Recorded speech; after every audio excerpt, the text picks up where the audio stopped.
जयंत पाटील साहेबांनी पण अनेक वेगवेगळ्या प्रश्नांना स्पर्श केला।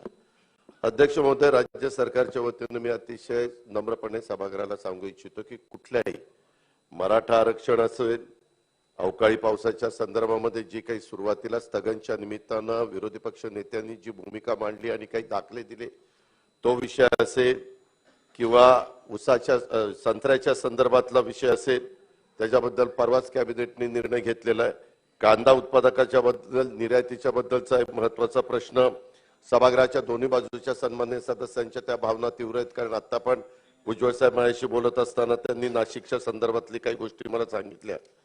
मी आपल्याला एवढंच सांगू इच्छितो की या सगळ्याच्या बद्दल चर्चा करण्याची राज्य सरकारची तयारी आहे।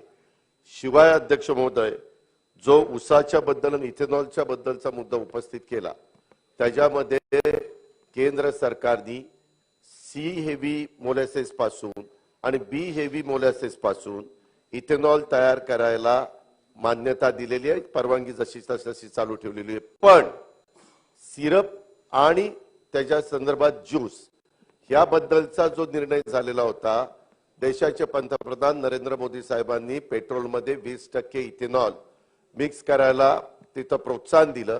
नितीन गडकरी साहेबांनी पण अनेकदा आता साखरेपेक्षा तुम्ही इथेनॉल तयार करा असं सांगितलं, आम्ही पंप देऊ असं सांगितलं आणि अचानक हे आदेश काल निघालेला आहे। मी कालपासून पियुष गोयल साहेबांशी बोललो या विषयावर, त्याच्यानंतर मी अमित शाह साहेबांशी पण संपर्क साधण्याचा प्रयत्न केला। आज सकाळीच माझा त्यांचा फोन झाला। मी त्यांना सांगितलं की हा संपूर्ण देशामध्ये फार महत्त्वाचा विषय, ऊस उत्पादक शेतकऱ्यांचं अतोनात नुकसान होणार आहे आणि बहुतेकांनी अध्यक्ष महोदय गुंतवणूक केली, 5% स्वतःचे 95% वित्तीय संस्थांचे घेतलेत आणि इथेनॉल प्लांट सुरू केलेले आहेत। त्यांनी ज्यूस टू इथेनॉलला परवानगी नाकारली तर त्यांना ऊस गाळताच येणार नाही, कारण त्यांना साखर करता येणार नाही। त्याच्यामध्ये तशा प्रकारची व्यवस्थाच त्यांनी केली नाही, बाकीच्या काही कारखान्यांनी केली। ही वस्तुस्थिती आहे। आज सकाळी मी देवेंद्रजी फडणवीस साहेब आणि सहकार मंत्री दिलीप वळसे पाटील साहेब आम्ही सगळ्यांनी त्याच्याबद्दल चर्चा केली। काल मुख्यमंत्र्यांच्या बरोबर पण चर्चा झाली। आम्ही ठरवलेलं आहे की दिल्लीला जावं लागलं तरी ह्या करता जायचं।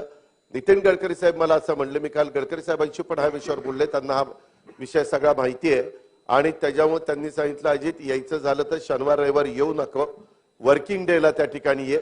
मी शनिवार रविवार इथे येणार आहे आपल्या नागपूरला, मी शनिवार रविवार बाहेर जाणार नाही, मी त्यांना भेटणार आहे आणि ह्याच्यातनं काही झालं तर महायुतीचं सरकार ह्या इथेनॉलच्या बद्दलचा जो विषय आणि इतर कांदा, संत्रा, मराठा आरक्षण, अवकाळी पाऊस वगैरे असे अनेक मुद्दे जे काही उपस्थित केले ह्या सगळ्याच्या संदर्भात चर्चा करायची आम्हा लोकांची तयारी आहे।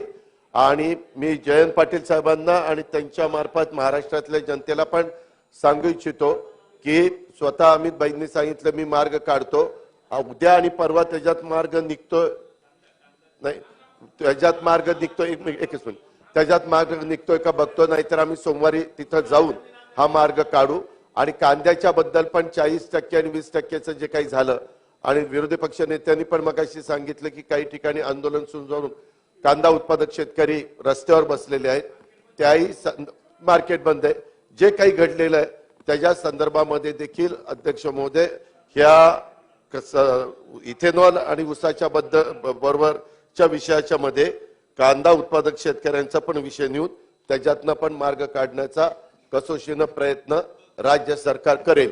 त्याचबरोबर बाळासाहेब थोरातांनी दुधाचा मुद्दा उपस्थित केलेला होता। विखे पाटील साहेब आताच इथं होते, मी त्यांना सांगितलं की त्याची बैठक लावा, विखे पाटील साहेब लावणार आहे। आज सन्माननीय सदस्य सुरेश धस साहेब पण मला भेटलेले होते। मी त्यांना असं सांगितलं की आपण ही मीटिंग मुख्यमंत्र्यांच्या अध्यक्षतेखाली घेऊ, कारण कुठलाही निर्णय घेताना त्याच्यामध्ये खूप आर्थिक भाराचा पण प्रश्न येणार आहे, म्हणून मुख्यमंत्र्यांच्या अध्यक्षतेखाली जे जे दूध उत्पादक दुधाशी संबंधित असणारे त्या बाजूचे सन्माननीय सदस्य, ह्या बाजूचे सन्माननीय सदस्य आणि त्या विभागाचे मंत्री राधाकृष्ण विखे पाटील अशा प्रकारचं आज आता अशासकीय कामकाज दुपार नाही, परंतु बाळासाहेब थोरातांना मी सांगू इच्छितो सन्माननीय सदस्यांना की सोमवारी किंवा मंगळवारी त्याच्याबद्दलची बैठक ही लावण्याच्या संदर्भामध्ये मी निश्चितपणे मुख्यमंत्र्यांना विनंती करेन। मुख्यमंत्र्यांना कामाच्या व्यापामध्ये जर नाही वेळ मिळाला तर माझ्या स्तरावर आणि विखे पाटील साहेबांच्या स्तरावर दुधाच्या बद्दलची पण बैठक ठीक आहे. मंगळवारी लावायचं काम आम्ही करू आणि त्याच्यातनं कसा मार्ग काढायचा, कारण मागे अनेकदा हा प्रश्न उपस्थित झालेला आहे. त्यावेळेस वेळोवेळी राज्य सरकारने निर्णय घेतलेले अशा बहुतेक विषयाच्या संदर्भात अध्यक्ष म्हणून ठीक आहे. बैठकीत आपण सुनील